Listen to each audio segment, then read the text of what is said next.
mejor, ¿no? Amigos, muy buenos días, gracias por venir un domingo por la mañana que ya sé que es dificilísimo. Mira, ayer lo pasamos tan bien, yo vi ahí una serie de conferencias de queridos amigos aquí que lo pasé de miedo.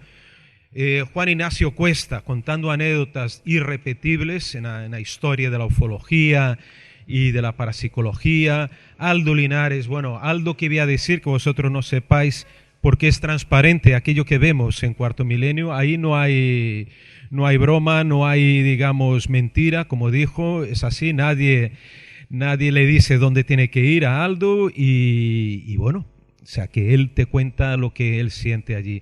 Después vimos a nuestros queridos amigos Alvarito Martín y Isra, que son unos cracks de la comunicación. Yo nunca había visto una conferencia tan entretenida, tan interactiva como la de ellos. Y bueno, y pena que no vi de nuestro querido amigo Luis Silva, el que será el próximo último alquimista, que tarde todavía en serlo. Y empiezo con una noticia muy triste, sí, me gustaría hablar de forma un poco más positiva.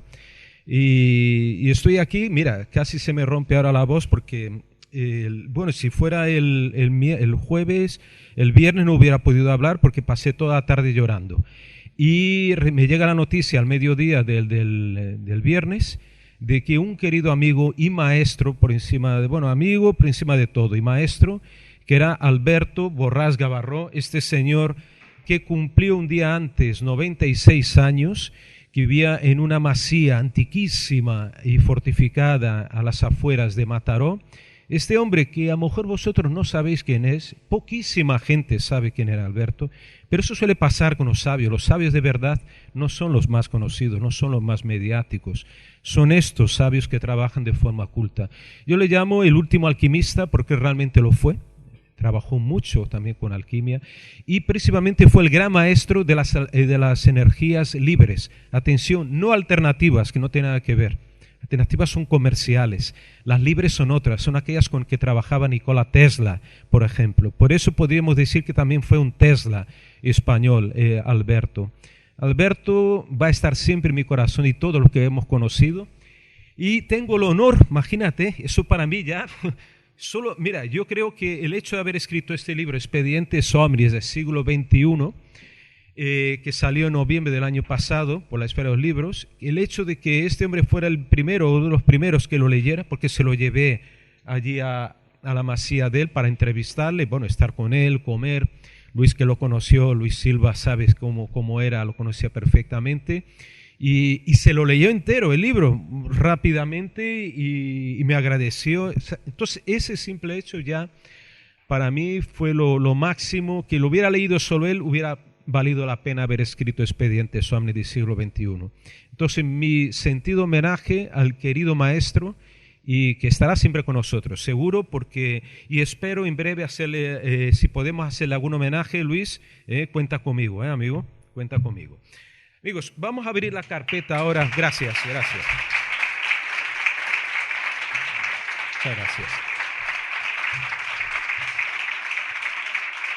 gracias. Muchas gracias. Vamos a abrir la carpeta Pentágono Globos que pone. Vamos a ver y pone las foticas. Vamos a ver, yo... No suelo prepararme mucho las charlas, me preparo si algún dato, porque eso sí alguna fecha, y confieso que no tuve mucho tiempo porque vengo de un reportaje de más de 3-4 días casi para Cuarto Milenio en Huesca y tuve el domingo pasado para hacer algunos apuntes. Entonces alguna fecha bailará, pero bueno, yo creo que lo que menos importa. Pensé en algo, mira, puede abrir el Pentágono 1, por ejemplo. Sí, Pentágono 1, ese de ahí mismo. Lo que quiero decir es que estamos viviendo unos tiempos, yo diría, muy oscuros, en que estamos viendo transformaciones brutales desde la época del COVID. Hemos pasado por desgracias como la del volcán de Canarias, de La Palma. Estamos viviendo una guerra casi en escala global, casi, entre OTAN, Estados Unidos y Rusia. No sabemos dónde nos va a llevar todo esto y por detrás de todo eso está, cómo no, el fenómeno OVNI. Fenómeno ovni está en la geopolítica y aunque pocos se lo crean, está presente desde 1947, a partir de una imposición mediática de Estados Unidos, cuando Kenneth Arnold, que vosotros conocéis todos, creo que fue en el mes de junio, no sé, ahora me va a ir la fecha, del 47, ve un grupo supuestamente de platillos, que no lo era así, de ovnis de platillos voladores sobre el Monte Rainier. Entonces, desde ese momento nace la nueva ufología. Recordemos que el nuevo orden global lo establece Estados Unidos y los ganadores de la Segunda Guerra Mundial a partir de ese periodo, cuando después de el posguerra, y ahí se establecen nuevos dictámenes sobre la ufología, que ya existía el fenómeno ovni, ya sabéis que es muy antiguo. Allá aparecían naves extrañas en el siglo XIX, dirigibles fantasmas, aparecían humanoides, y entonces todo eso ya existía, ¿no? Lo que pasa es que Estados Unidos, que son los que marcan la pauta de la cultura global prácticamente, ¿no? Ahora ya no, ahora ya se está viendo una nueva división mundial. China va a marcar nuevas pautas, Rusia también, Brasil también. El otro día vi una noticia de que Lula se desmarca, pues que quiere desmarcar del dólar norteamericano y cerrar más filas con China. Estamos viendo, y a lo mejor no estamos muy conscientes, porque estamos todos a lo mejor mucho tiempo, a lo mejor sí, estamos con los amigos en el bar, hablando de otras cosas más amenas, pero el trasfondo es de una gran transformación, y no las padeceremos tanto nosotros, que ya tenemos cierta edad, sino la gente más joven. Lo que van a ver va a ser muy duro. Y la ufología también, porque claro, la gente que está viendo ufología hoy en día, está viendo solo la ufología, vuelvo a repetir, que marcan los medios occidentales controlados por los mass media norteamericanos. Entonces lo que vemos son los ovnis del Pentágono, esta bobada absoluta, y así lo digo, de que nos estuvieron preparando poquito a poco, soltando migajas, digamos, esta gente en relación al fenómeno ovni. Deja ver si fue, a ver si me acuerdo, si fue en diciembre de 2017, 2019. Perdonadme, como os dije, no me dio tiempo a apuntar fechas. El New York Times y el Washington Post divulgan que existió, que se creó Estados Unidos, el Pentágono y Defensa, crearon una comisión investigadora del fenómeno ovni entre 2008 y 2012, y que con unas siglas impronunciables, AFSAP, y empezaron a inflarnos de siglas de organismos asociados, relacionados con Pentágono y con seguridad y servicios secretos. No solo la CIA, creo que Estados Unidos tiene más de 20 organismos relacionados con espionaje y seguridad en todos los ámbitos.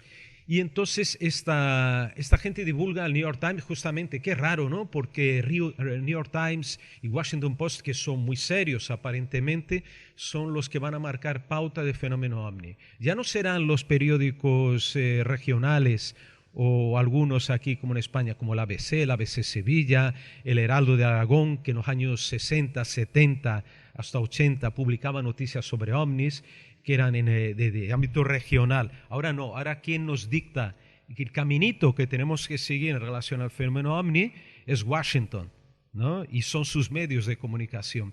Entonces os digo una cosa, simplemente, no hace falta ser especialista ni en geopolítica ni en ufología.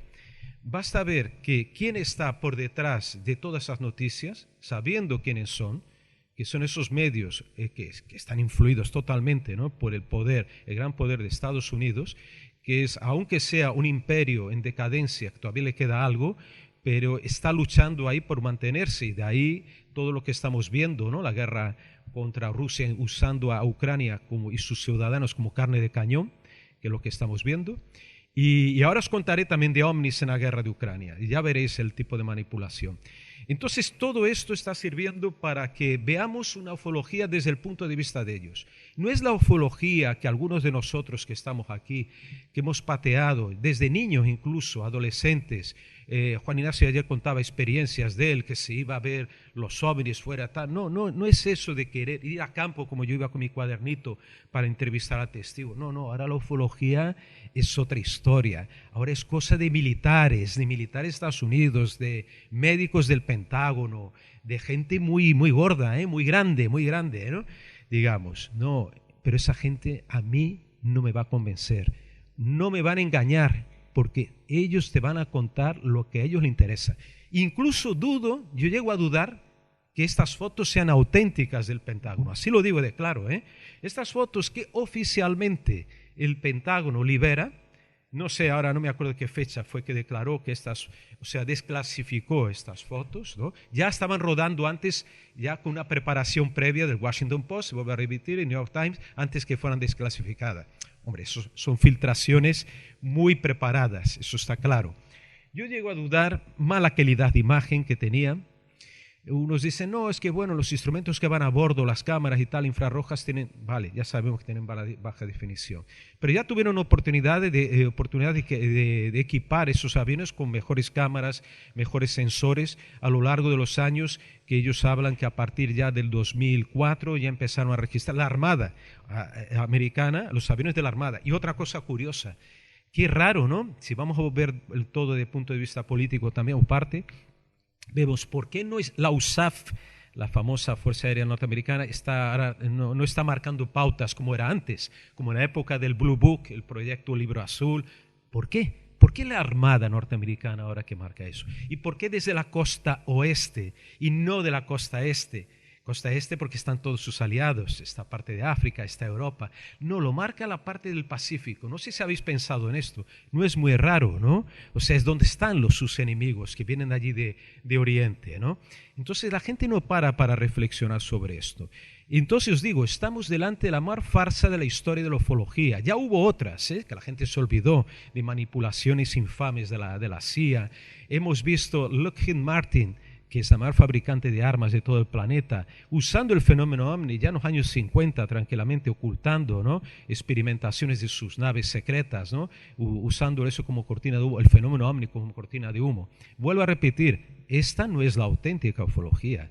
Esta es lo que los yanquis quieren vendernos a través de su propaganda. La auténtica, aquella que nosotros, lo que hemos pateado, yo más de 44, creo que la última vez que conté 44 países, ¿no? Hemos pateado, hemos visto sobre terreno gente humilde contándonos su experiencia, gente aquí también que está aquí entre nosotros, ¿no? Profesor Pertierra, doctor Pertierra, por ejemplo, ¿no?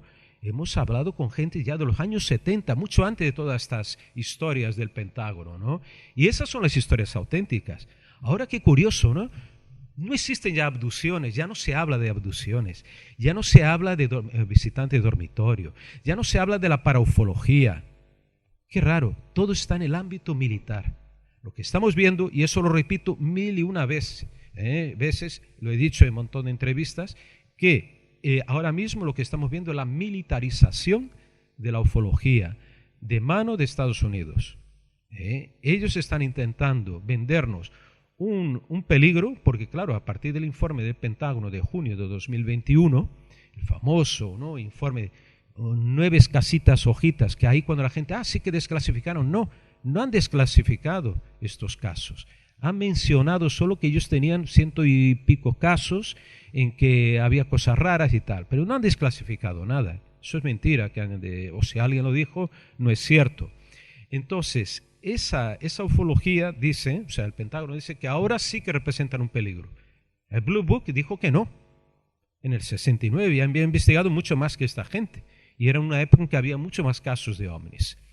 Entonces, ahora lo que hay es un intento de militarizar la ufología desde el punto de vista de decir, bueno, sí que hay algo raro y con esto justifico que pueden ser los chinos, como ellos dicen, los rusos, y vamos a justificar un mayor gasto para detectar estos objetos que ellos ponen en el mismo saco, los ovnis auténticos, con artefactos rusos o chinos que están supuestamente secretos y que dicen ellos que se acercan hasta las costas de Estados Unidos.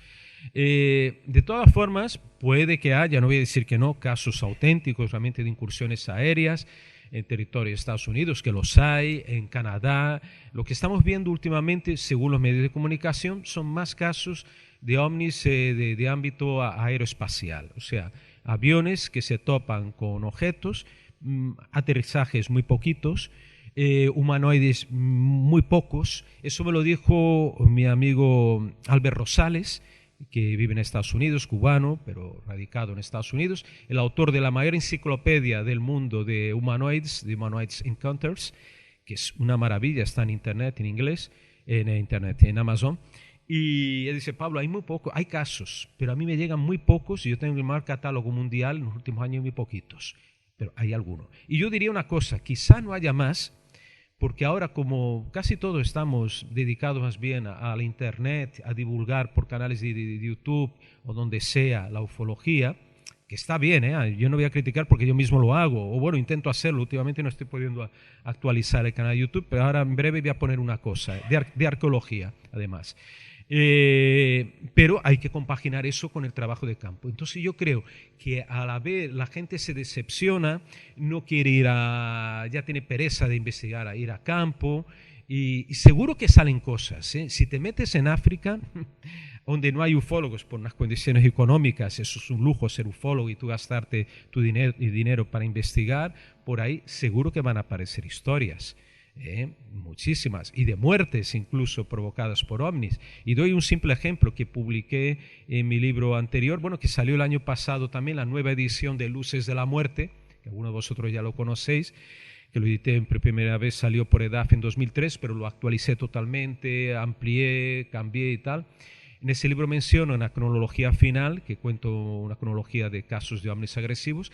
En 2005 estoy en Camerún con Montserrat Llor, mi esposa, y que es periodista también, y estábamos a orillas del lago Chad, que hoy es imposible de llegar porque está ocupado por el Boko Haram, esa región, por esos fanáticos, ¿no? Llegamos a ese fin del mundo y allí me encuentro a un príncipe regional, no creáis que es como el príncipe de Zabunda, ¿no? El tipo ahí con los trajes sustentosos, súper, ¿no? No, era un príncipe que vivía, yo diría casi en una favela, el pobrecillo, una casa que vivía, pero era un tipo culto, que hablaba inglés, francés, idiomas regionales, y yo en francés me comunicaba con él. Yo le pregunté de cosas raras y me dijo, mira, aquí en el año 2000 bajó una luz enorme, unos 30 metros de diámetro, a orillas del lago Chad, y esa luz se quemó toda la tierra de orillas del río, la secó, ¿no? Incluso quemó la hierba, y este objeto subió y desapareció por la noche. Al día siguiente vinieron los pescadores, estuvieron merodeando dentro de este círculo quemado, que era muy grande, unos 50 metros o algo así. ¿Y qué pasó? Poco a poco fueron murieron hasta 11 pescadores. Me quedé y me dijo el príncipe que habían venido incluso después agentes de servicio secreto camerunés para investigar qué había pasado. Entonces vamos a ver, si no estoy yo allí para recoger la historia de este cronista local, esa historia no existe, no va a existir. Y entonces yo quedo pensando, ¿cuántas otras historias como estas debe haber en Amazonía brasileña, en Siberia, que conozco, que es gigantesca y que debe haber de todo en Siberia, incluso en España, mira, fíjate que en el año, yo estaba con nuestro querido amigo y hermanito Javier Pérez Campos, reportero también de Cuarto Milenio, cuando él empezaba en el programa, fuimos a hacer un reportaje sobre la pantaruja de Monte Aragón, ¿cómo se llama el pueblo? Ahora me voy a acordar. Y en ese pueblo, un chico de allí nos cuenta que había un señor, un joven, que había muerto en el año 65 atacado por un ovni. Dije, ¿cómo es eso?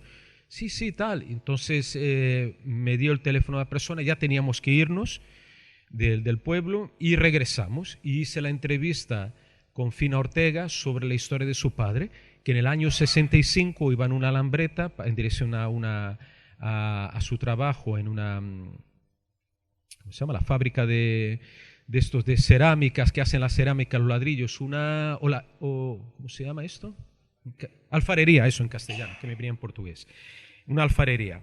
Y entonces este hombre por el camino, sale una luz entre los olivos, una luz no muy grande, una esfera amarilla, le persigue durante varios kilómetros, el hombre consigue entrar en la alfarería, abre la puerta, se encierra, pero ya al mediodía, cuando regresa, eso fue de madrugada, cuando regresa empieza a sentirse mal, tiene temblores, sus piernas pierden fuerza, o sea, no camina, y al final muere sin poder respirar dentro de un pulmón de estos mecánicos de acero, ¿no? Vamos a ver, eso ocurrió en el 65 y no nos enteramos de esa historia hasta 2010, cuando estuve con Javi por allí, 2011, ahora no me acuerdo exactamente, ¿eh? Entonces vamos a ver, si aquí en España ocurre ese tipo de cosas y no nos enteramos, imagínate lo que debe ocurrir en África, en Asia o Sudamérica, ¿no? Y en Perú en Perú y en Brasil fueron los últimos ataques, que fueron en 2014 y 2015, muy cerca, o sea, entre Brasil, la frontera de Brasil y Perú. Ahí hubo en la selva una serie de ataques, no con víctimas mortales, pero gente herida y quemada por ovnis. Y se acabó, o sea, lo último que sepamos, pero hay más cosas. Pero bueno, me voy yendo, o sea, voy contando historia de una forma general. Por favor, déjame una carpeta, Pentágono Globo. Vamos a saltar a Caso Manises. Caso Manises, la carpeta. Vamos a ver, Caso Manises. Yo, como estaba diciendo antes, hay una ufología, hay dos ufologías ahora, bueno, de forma general. La ufología que todavía unos poquitos como nosotros seguimos practicando. Mira, el doctor Miguel Ángel Pertierra, que está aquí, hemos investigado un caso, puede hablar Javier, sí, cualquiera de la Caso Manises, sí, abre ahí, esa misma. Mira, aquí Fernando Cámara, está aquí de la derecha que pone expediente OVNI, la tercera de arriba, la segunda, la tercera a derecha. Y, ¿cómo? Sí, Fernando Cámara, la que está él como sujetando. Ahí también, esa sirve también, esa misma. Y entonces, como decía, hace poco tiempo, hace un año más o menos, ahora un poquito más de un año, encontramos, gracias a Iker, nuestro querido amigo Iker Jiménez, y de Lourdes Luchoro tal, y su madre Lourdes Montes, un caso inédito también de historia de ufología y que yo lo llamo el caso Gil, es español, extraordinario, y gracias a la buena conducta, digamos, en este caso no profesional, sino sí como especialista de doctor Pertierra, pudimos averiguar a través de una regresión, una relajación bien hecha, que esa persona había tenido una experiencia, una supuesta abducción, ¿no? Y eso ocurre en el año 72, ¿no, Miguel Ángel? En el año 72. Entonces van surgiendo historias de ese tipo. Esas historias las estamos haciendo nosotros ahora. Estados Unidos, y quizás algún otro país, alguna otra potencia, están haciendo otro tipo de historias, cuyo interés no es nada más, nada menos que desarrollar armamento para, y sus empresas, yo digo los amos de la guerra, los mercaderes de la muerte, los que trafican con estas armas, que las llevan a todos lugares, como está haciendo Europa ahora, la OTAN, están mirando otro tipo de ufología. Y después hablo de Fernando. Ahora me acordé de una cosa, es que resulta que fíjate qué curioso, cómo es sintomático, y de eso me enteré yo hace bastante tiempo, creo que fue en 2012, me lo contó mi querido amigo en Brasil, Edson Boaventura Jr., que es uno de los más grandes investigadores de Brasil, investigador de campo, compañero, amigo mío desde, no sé, desde casi adolescencia, yo diría. Hicimos investigaciones juntas. Y Edson me contó una cosa, creo que cuando fui a su casa allí en São Paulo en 2012, me dijo, mira, Pablo, no sé, o fue en 2013 o 14, mira, 2012 vinieron, el año anterior vinieron dos americanos aquí a São Paulo. Uno se decía que es miembro de la MUFON, que es la mayor sociedad civil de investigación de ovnis en todo el planeta, y el otro decía que era un expiloto de un F-15. Pero que ellos estaban por libre, o sea que ahora estaban ahí investigando ellos por su cuenta, como civiles, o como civil por lo menos el piloto, el fenómeno OVNI. Venían a Brasil porque sabían que Brasil era un país rico en casuística, ¿no? Como muchos de los países de América Latina. Pero Brasil, por su extensión, hay más casos, claro. Y entonces buscaron a Edson, porque ya Edson en aquella época ya tenía su página web, ya ponía cosas muy interesantes, ¿no? Sus investigaciones.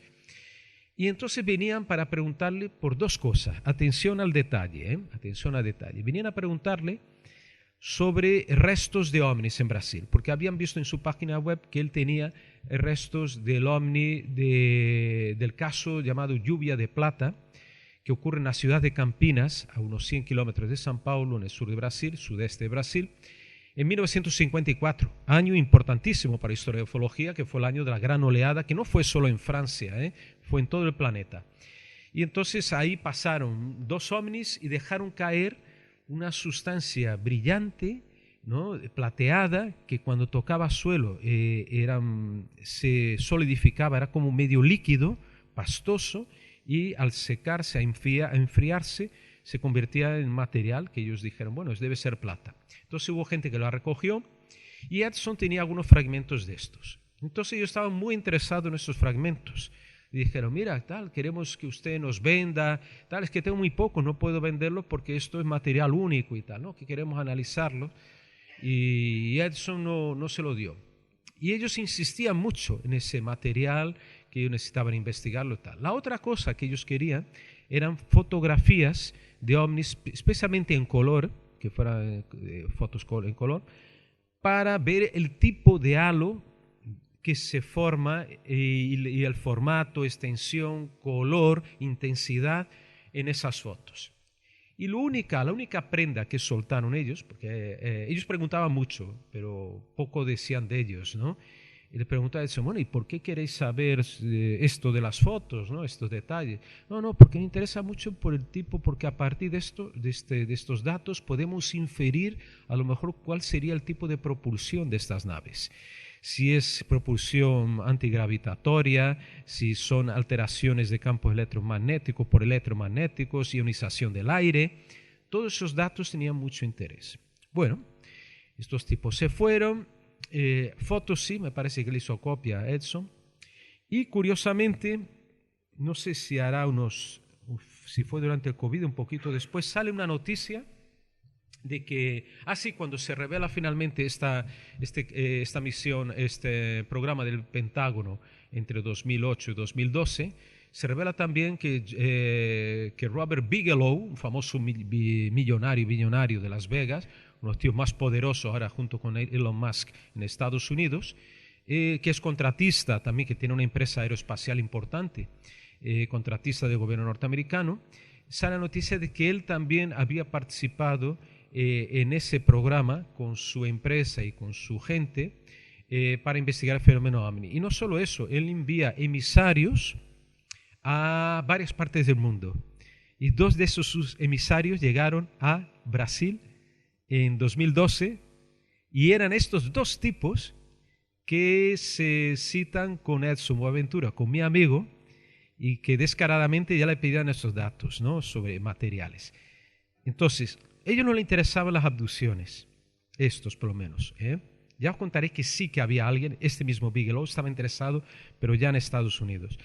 Entonces, ¿por qué ellos quieren eso? Porque ahora se habla mucho de los metamateriales. Ahora está la palabra de moda en ufología, ¿no? Pero esto yo lo conozco ya desde que era niño, lo de los metamateriales. El famoso ovni de Ubatuba.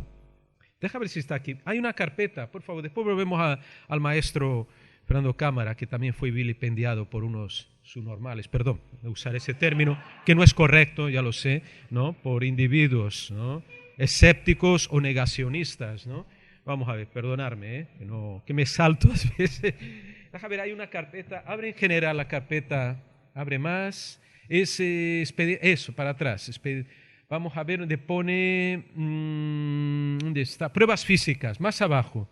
Pruebas físicas, un poquito más, esa de ahí, abrirla, vamos a ver. Ahora dar a la carpeta Ubatuba, esa de la derecha, ahí, esa de ahí misma. Esa. Ahí está. Pues resulta que en el año 57, también en Brasil, porque hay también ovnis que han explotado en Colombia, hay casos muy interesantes, en México también hay fragmentos. Pero este caso, como me tocaba más cerca, yo lo había visto ya de niño prácticamente, son fragmentos de un ovni, ese sí que explota, no deja caer como el de Campinas, el 54, sustancias, ¿no? Este explotó el objeto en una playa en que Monse y yo fuimos allí, creo que en el año 2000 algo, 2001, para hablar con la gente, con los caizaras que son nativos, los indígenas guaraníes que viven todavía allí, sobre esa historia, y había alguno más mayor que se acordaba de la explosión, un pescador mayor, ¿no? Y que el objeto, que era una tremenda luz, explota y cae sobre el mar, pero algunos fragmentos llegan a la playa de Ubatuba, que está al norte de São Paulo, entre São Paulo y Río de Janeiro, para que os ubiquéis. Y entonces hubo gente que lo recogió, algunos de ellos llegaron a un cronista social, Ibrahim Sued, de aquella época, y por su turno llegan, volvemos a la carpeta, la misma carpeta, hay una foto también interesante, echar para atrás. Mira, esta Olavo Fontes, ahí, esa misma. Y llegan los fragmentos a través de ese cronista social al mítico Olavo Fontes, el médico que investiga el caso Vilas Boas. Yo tuve la suerte, bueno, por insistencia, de localizar al hijo de Olavo Fontes en Brasil, y me contó cosas que voy a publicar en un próximo libro, totalmente inéditas y interesantísimas. Olavo Fontes, que era el corresponsal de la APRO, una gran asociación civil, es así muy auténtica, es así que investigaba humanoides, casos extraños, estos que nos gustan, ¿no? Casos bizarros, ¿no? Mira, explosión del disco voador. Y Olavo manda analizar en Estados Unidos a través de la APRO y fragmentos que llegan a Alemania y detectan que ese material era un magnesio de altísima pureza, prácticamente imposible de conseguir en aquel año 57.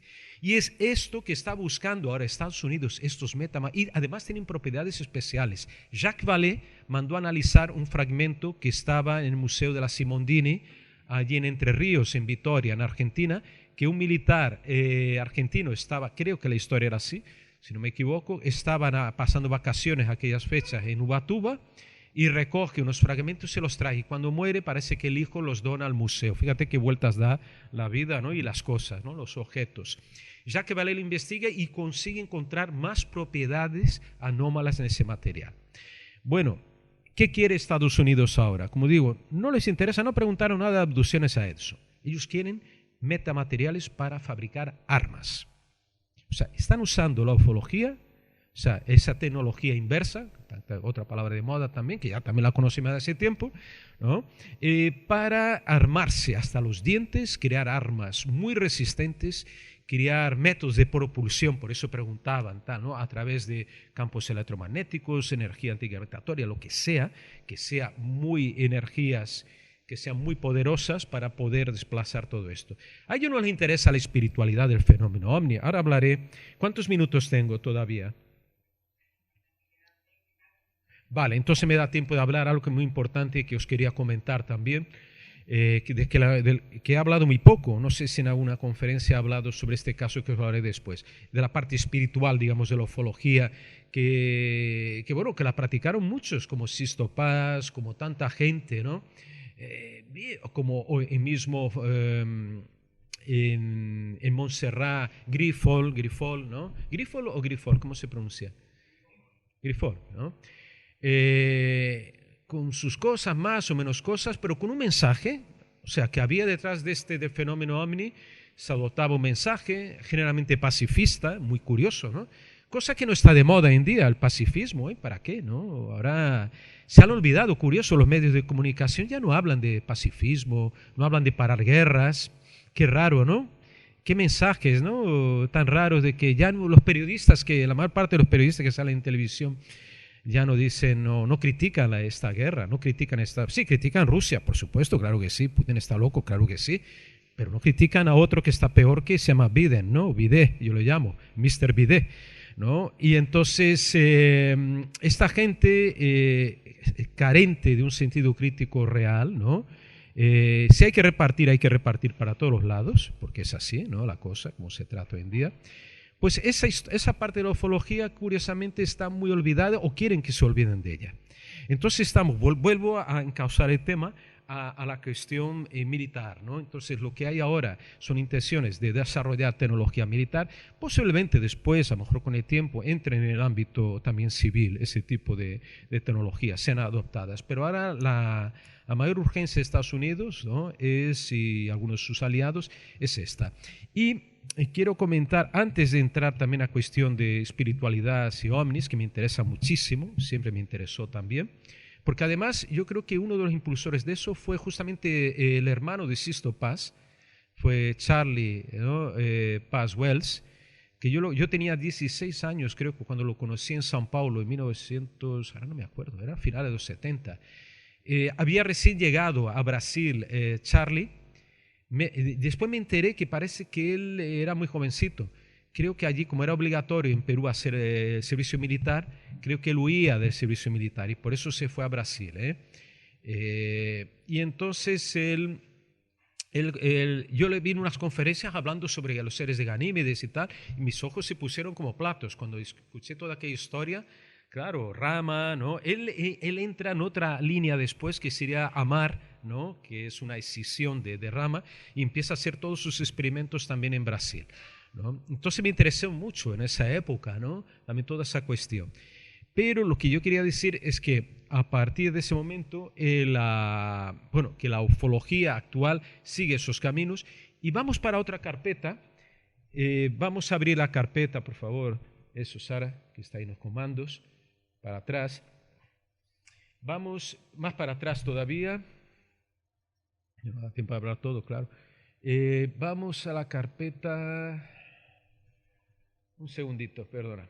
Globos chinos, ¿cuál era? Pentágono. Vamos a Pentágono, globos chinos, aunque no será eso que habrá al principio. Más arriba, mira, pentágonos y globos chinos. Sube un poquito más. Ahí, esa. Y ahora hablaré. Y vamos al globo chino ahí con la explosión, es al 3, el 3 del medio, ese mismo. Claro, ahí. Ahora os hablo de la guerra de Rusia y los ovnis. Y terminaré con el tema de la espiritualidad. Todos habéis oído hablar de la historia, fue en febrero, ¿no? De este año, la crisis de los globos, ¿no? De los globos chinos sobre Estados Unidos, Alaska y Canadá, ¿no? Y ahí entonces había imágenes como esta, ¿no? Que disparan un misil que vale no sé cuántos millones de dólares. Imaginaros, ¿no? Millones de dólares que paga cada contribuyente, cada ciudadano norteamericano, entre ellos están muchos latinos, los queridos hermanos, y se gastan el dinero para disparar a un globo de estos, yo diría posiblemente meteorológico, ni siquiera espía.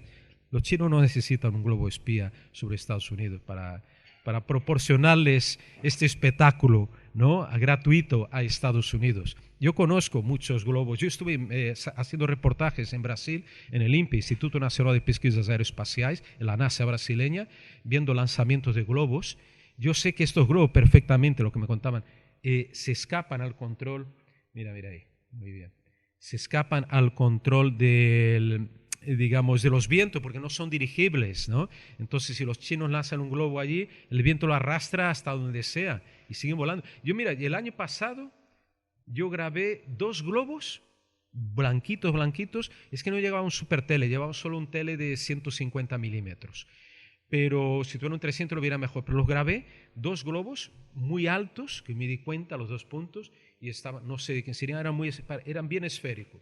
No sé, porque no pude ver la identificación. Allí sobre Madrid. Y entonces eso es normal. De hecho, ya se sabía que antes de esto ya sobrevolaba. Incluso, eso sí, los americanos hacían volar globos sobre China. Eso sí que es más curioso porque, claro, ellos tienen que lanzarlo de alguna nación amiga allí cercana, puede ser, ¿no? O mejor Estados Unidos, pero en ese caso parece que lo lanzaban desde Japón. Entonces vamos a ver, si estaban ahí, esos globos siempre estuvieron ahí, a veces se escapaban como estos. Los chinos tienen tecnología, saben que llegan a Marte y ya aterrizan a la primera y meten un cochecito marciano o lunar a la primera, cosa que ningún país prácticamente lo consiguió, ¿no? Sí que consiguieron americanos, pero después de muchos años, mucho esfuerzo. Los chinos a la primera lo consiguen. Ellos tienen tecnología para fotografiar lo que les interese a Estados Unidos. Esto fue una excusa más, y usando además, de una forma tan ridícula, ¿no? El fenómeno OVNI como uno de los instrumentos más de manipulación. No apunté el nombre, hubo una rueda de prensa, lo habréis visto, ¿no? Con un general ahí de defensa norteamericano, que le preguntó el periodista, bueno, ¿y esto, usted cree que pueden ser ovnis, esto que ustedes han disparado? Y dijo, bueno, yo no descarto nada, esa fue la respuesta. Bueno, se montó una, ¿no? Claro, si no descarta nada es porque también incluye en en el menú, ¿no?, de responsables entra el OVNI, entra no sé, el arma secreta china o lo que sea, porque hubo otros que dijeron ellos que tienen otro formato, cilíndrico y tal, pero de eso poquita información, ¿eh? Entonces, otra vez lo que vemos es la payasada esta, y ahí en este caso incluso para denigrar el fenómeno OVNI, en el sentido de que, bueno, después para que se rían, qué ovnis, que nada, que esto no tiene nada que ver, claro que no tiene nada que ver con ovnis. Y esto fue todo un espectáculo montado, ya sabemos ahora de esta guerra fría que hay también con China, ¿no?, desde que empezó Trump y con el tema de los teléfonos, ¿no?, Huawei y todo esto, con una batalla contra ellos, de empezar ya también a decir, mira los chinos qué malos son, que están enviándonos, ¿no?, sus globos espías aquí, ¿no? Forma parte de toda esa campaña gastándose millones del contribuyente, como digo, disparando misiles y después querer recoger los restos, pero eso es ridículo. Estos se enganchan, estos globos se traen a donde quieran y los investigan tranquilamente sobre terreno.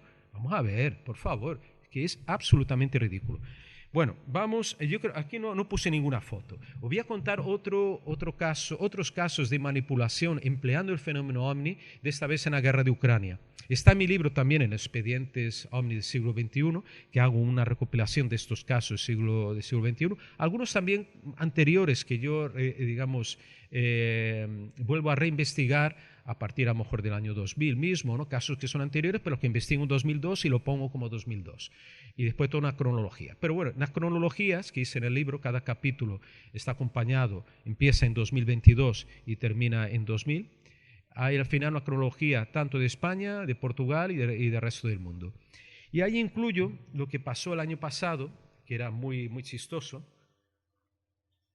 porque era a principio de la guerra, del ataque de Rusia a Ucrania, en que yo estoy diciendo ataque de Rusia, porque dije, ahora después Pablo es prorruso, ¿no? Como dicen al coronel Baños, ¿no?, querido maestro también y amigo, ¿no? No, Pablo es prorruso, yo no soy prorruso. Yo digo lo que hay, Rusia atacó y ya está, ya sabemos que fue un ataque, ¿no? Pero ahí hay una cosa curiosa, sale una noticia que ve en la revista UFO de nuestro querido amigo Ademar Jebaer, que nos dejó en diciembre del año pasado, el gran ufólogo brasileño, el director de la revista UFO, y yo creo que ya no controlaba tanto la revista porque estaba ya enfermo el pobre, porque se muere en diciembre. Hay una noticia, bueno, no solo a él en la revista UFO, pero montones de medios de Estados Unidos precisamente vienen a la noticia diciendo que ovnis, que tanques rusos habían sido destruidos en Ucrania gracias a la protección que los ovnis estaban dando al pueblo ucraniano. Así tal cual de claro, ¿no? Y dije, ¿cómo es eso? Vamos a ver, yo soy ufólogo, creo en que existen ovnis, pero no esas bobadas, ¿no? Entonces, claro, la noticia era de que un joven militar ucraniano había pedido a su padre que rezaran en su pueblo por todos los soldados que estaban combatiendo los rusos y que les dieran protección.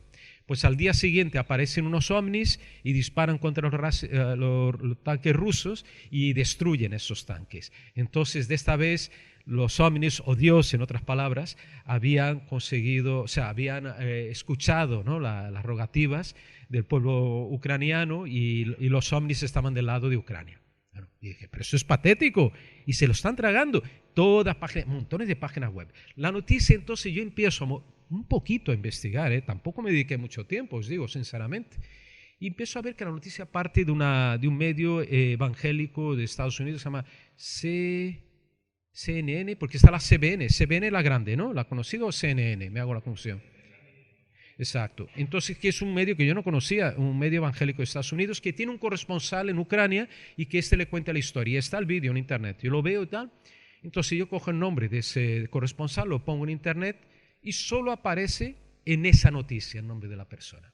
Entonces, uy, aquí algo huele mal. Si este tipo que supuestamente no aparece en otras noticias como corresponsal y solo aparece aquí, este hombre o este nombre es falso de esta persona. Y después, claro, yo cojo y me acuerdo de una historia de Juan Ignacio Cuesta, que está aquí, que ayer nos dio una conferencia magistral maravillosa. Él sabe, ¿te acuerdas? Era la batalla de Euriques, ¿no? Me parece que el rey de Portugal, don Enrique, comanda, ¿no?, las tropas contra los moros, ¿no?, los musulmanes, ¿no?, en 1100 y pico, no me acuerdo, como digo, no apunté en ninguna fecha, pero claro, estamos hablando en plena Edad Media, y por la noche él tiene una visión, aparece una cruz brillante en el cielo, flamante, y escucha una voz en su cabeza y dice: mañana, rey portugués, cristiano, católico, mañana ganaréis la batalla, seréis los campeones, tendréis la fuerza, ¿no?, el poder de Dios para combatir a los infieles. Y efectivamente al día siguiente, ¿no?, ellos, y custodiados por una cruz en el cielo, ganan la batalla. Pero macho, esa propaganda de guerra tiene casi 1000 años. Yo dije, y lo puse en mi libro, lo escribí, hice un vídeo incluso en mi canal, Pablo Villarrubia Maus, podéis buscarlo, en que cuento. Vamos a ver, y nadie se dio cuenta. ¿Dónde está la gente? ¿Qué está haciendo? Si yo en 5 minutos miré la noticia, bueno, 5, media hora, miré la noticia y saqué, y usando un poquito mi memoria, ¿no?, un poquito de la memoria, me recordé de la historia de la batalla de Euriquis. Dije, por favor, la gente no se dio cuenta de que esto es una propaganda hasta ridícula de guerra, que se lo han tragado, que se repite en todas las páginas web. Y hay más casos, hay un montón de casos de apariciones de luces que dicen, vamos a ver, en plena guerra no va a haber cosas raras en el cielo, no va a haber objetos, aviones secretos, no secretos, cohetes, hay de todo en medio de una guerra. Entonces es absolutamente ridículo. Sara, ¿cuántos minutitos? 10, perfecto, me da tiempo. Muy bien, muy bien. Estoy pareciendo ya Enrique de Vicente. Bueno, Enrique a veces ni pregunta, Enrique de Vicente, nuestro querido amigo. Ella sigue directo y va, ¿no? Le da, ¿no? Qué grande, Enrique. Mira, vamos a volver a las carpetas y así os cuento lo último. Y si da tiempo, que pregunten los chicos algo, ¿no?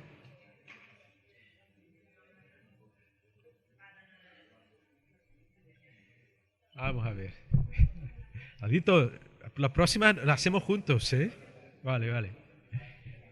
Y quiero participar alguna de Álvaro también, de Alvarito.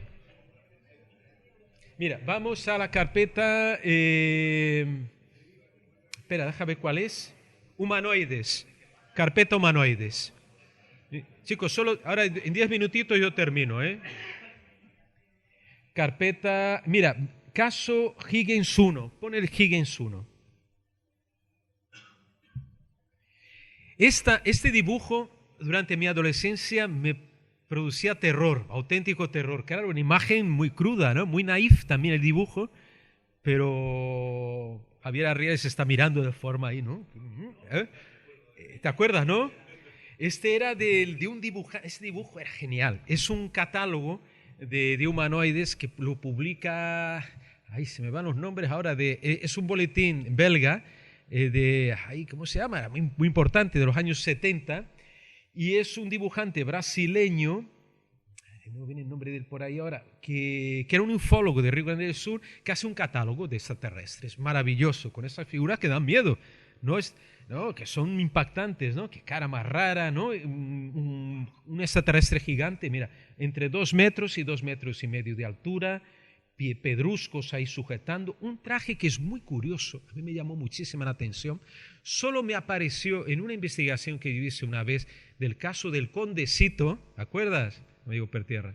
Condecito, que fue en los años 70, creo que fue 74, aquí en Andalucía, en que uno de los participantes, no voy a decir el nombre, le grabé, pero no quiso después que se identificara, me cuenta que el humanoide llevaba un traje pegado al cuerpo por debajo y por encima con una cámara de aire que le recubría.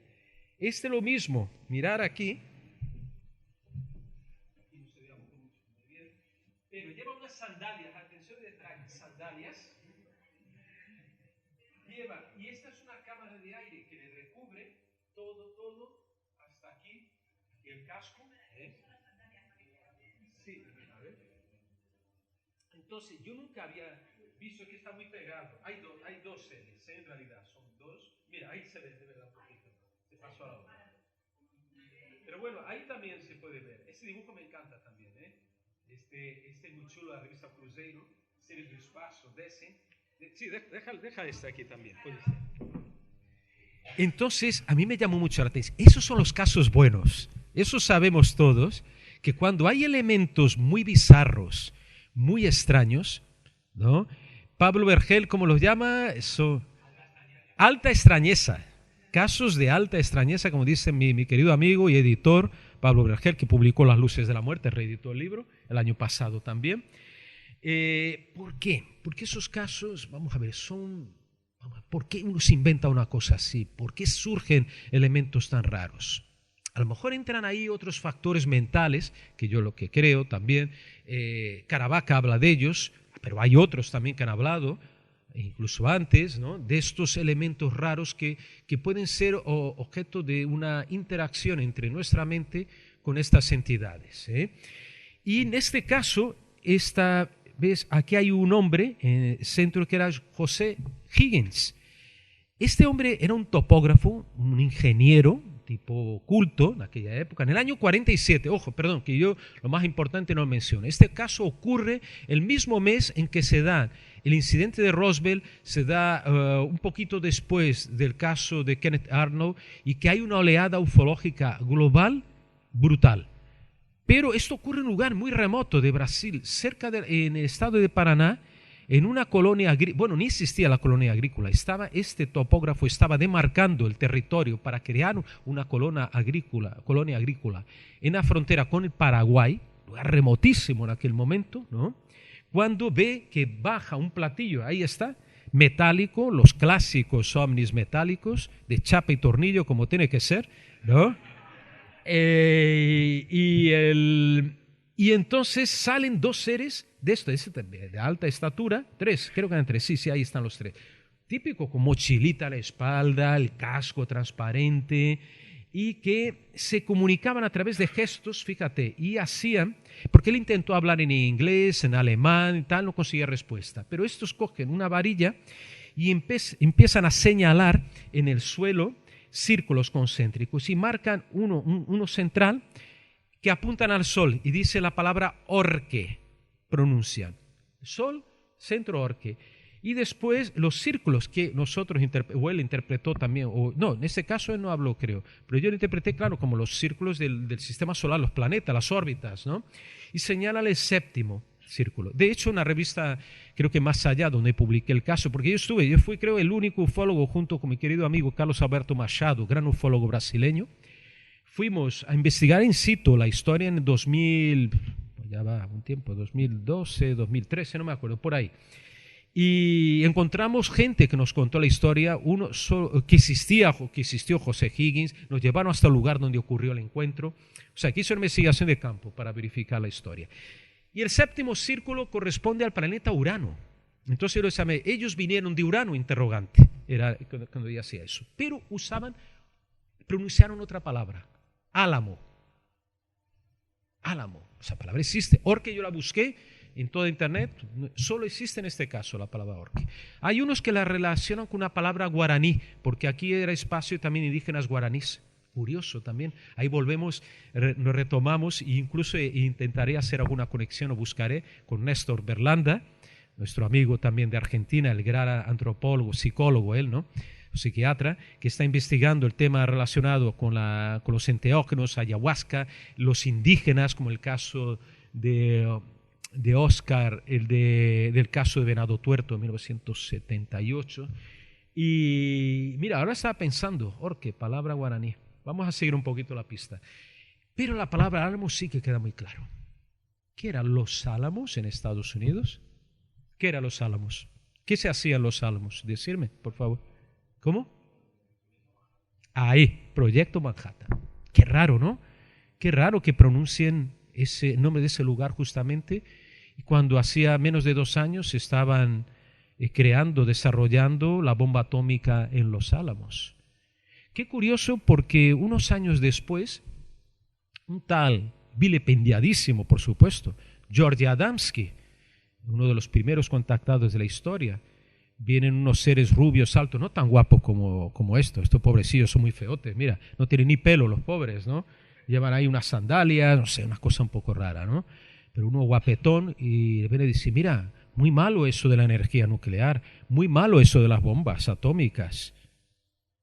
¿Por qué será que estos emplearon esa palabra? Yo le llamo el caso, para mí, y además uno de los primeros casos de humanoides de la historia moderna de la ufología. Vuelvo a repetir, yo he investigado un caso de una abducción del año 33. Poca gente lo conoce. También está en mi libro Expedientes OVNI, del siglo XXI. Muy poco conocido. Y llegué a entrevistar al testigo, a la persona que fue abducida. Bueno, En resumidas cuentas, para terminar esto, yo creo que este caso es tan importante, nadie lo había interpretado de esta manera hasta que yo publiqué un artículo hace años ya, en Más Allá, y ahora lo desarrollé un poquito en el portal Vigilia de Brasil, que podéis acceder con el traductor, simplemente de portugués traduce rápidamente y se entiende, hablando que este es el precaso del pacifismo cósmico, el pacifismo extraterrestre, a través de humanoides, en que ellos ya dan un toque, un pequeño toque, en plena palabra ánimo. Lo curioso, que ya se dieron cuenta, no fui yo el primero en realidad, pero un articulista, porque esto de aquí es una carta, este caso se da a conocer por una carta que unos días después escribe el mismo Higgins a un periódico de Paraná, que yo fui en el año 2007 a sacar ese periódico de la hemeroteca para verificar si era verdadero o no, y estaba publicado. El mismo articulista tal Lafayette, decía que estamos en la era de las bombas atómicas y tal, pero él no hacía mención a la palabra álamo, eso me llamó la atención. Y surgen ahora estos objetos. De alguna manera, no sé si relacionaba la aparición de los ovnis con la era moderna, de la era atómica, ¿no? Posiblemente como una cosa de vanguardia, ¿no? Que los ovnis también sería una cosa que era de la vanguardia y surge en el mismo momento, ¿no? del desarrollo tecnológico terrestre. Entonces, para mí, y este caso hay que profundizar más, yo intentaré hacerlo, es el precaso que abre toda una beta, una corriente, pero fíjate, no por influencia, porque ese caso era muy poco conocido. Solo se da a conocer a nivel internacional a partir de 57, 58, cuando João Martins, que era amigo del doctor Olavo Fontes, que vimos que investigó el caso también en Vilas Boas, publica en la revista Cruzeiro. Es así que se vendía con una edición en español para toda América Latina y salen los boletines ufológicos de la época. O sea, no pudo haber influido este caso en el caso Adamski. Entonces, de forma independiente, ya se estaba cociendo algo en ese inconsciente colectivo, o como queráis llamarlo, de que había algo, una semilla de pacifismo ufológico a partir de este caso. Querían ellos comunicarnos de forma consciente, interactuaban con nuestra mente. Este caso es uno de los más extraños, y hay muchos detalles, este caso que he contado aquí, más extraños de la historia de la ufología, y que posiblemente sea uno de esos casos eslabón, como los llamo, que puede conectarnos con la verdadera ufología y no la que está practicando Estados Unidos en este momento. Muchísimas gracias, querido amigo, por aguantar todo este palo que estoy dando. Gracias.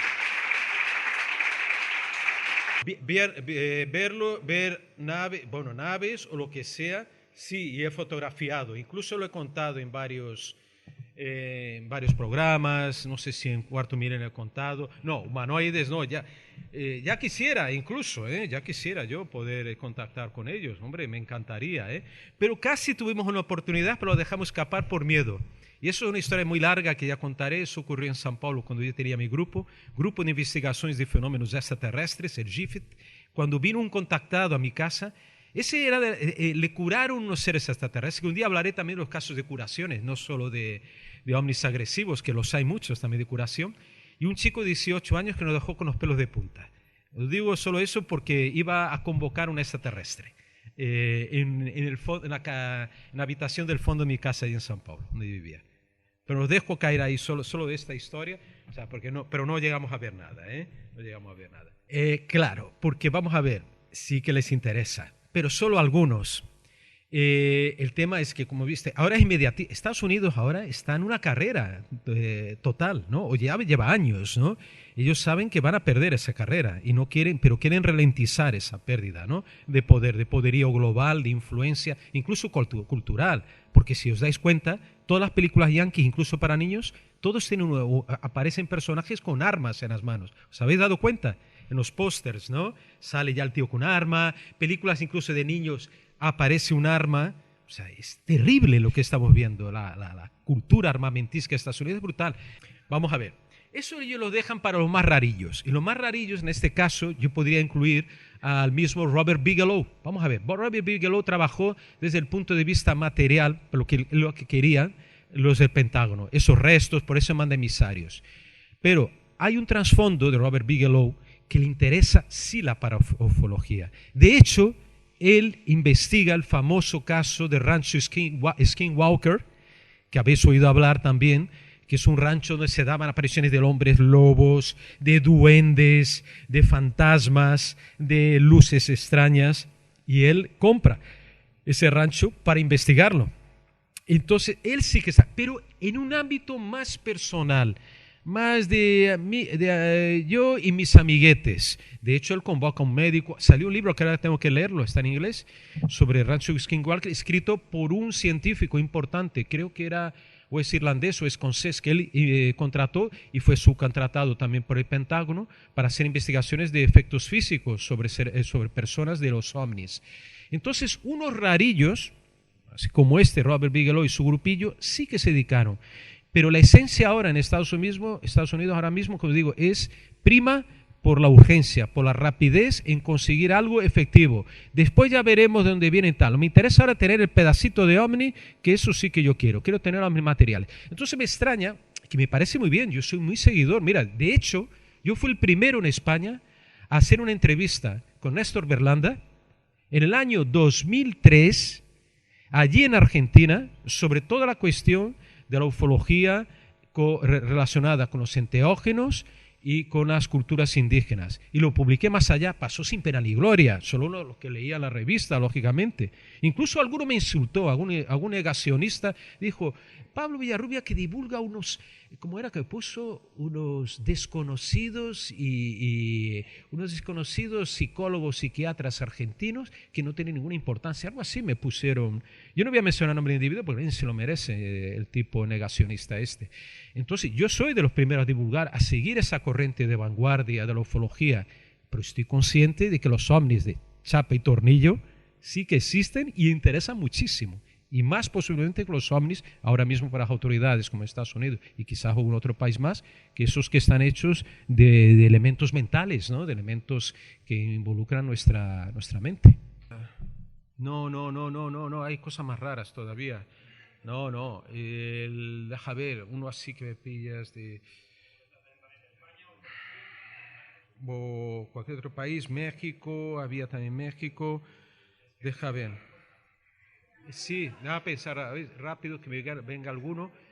Ah, sí, uno de España, que además está en el libro, en Expediente OVNI Siglo XXI, forma parte de un capítulo. Bueno, ahora ya los chicos ya han desconectado ahí. Es el caso del humanoide sin rostro, que ocurre en un pueblo en un páramo a las afueras de Valladolid. El protagonista es Gregorio Guerrero, me parece un camionero.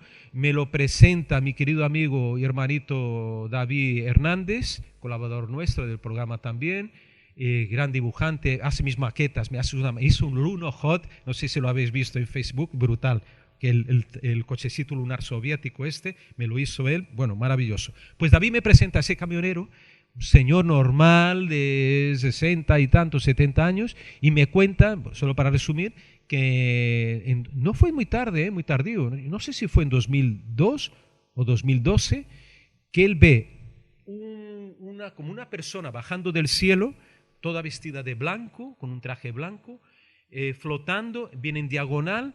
Él estaba con otros camioneros, se paran llevando gravilla por una carretera vecinal y ven ese ser que se para en el aire, alto también 2 metros de altura, un poco más, todo infundado en un traje blanquísimo, se queda flotando, pero claro, el detalle es que no tiene cara, no tiene rostro, es un aro, en lugar de la cabeza es un aro y el agujero se ve todo por detrás, se ve el cielo, las nubes o el campo, se ve por detrás de la cara de este hombre.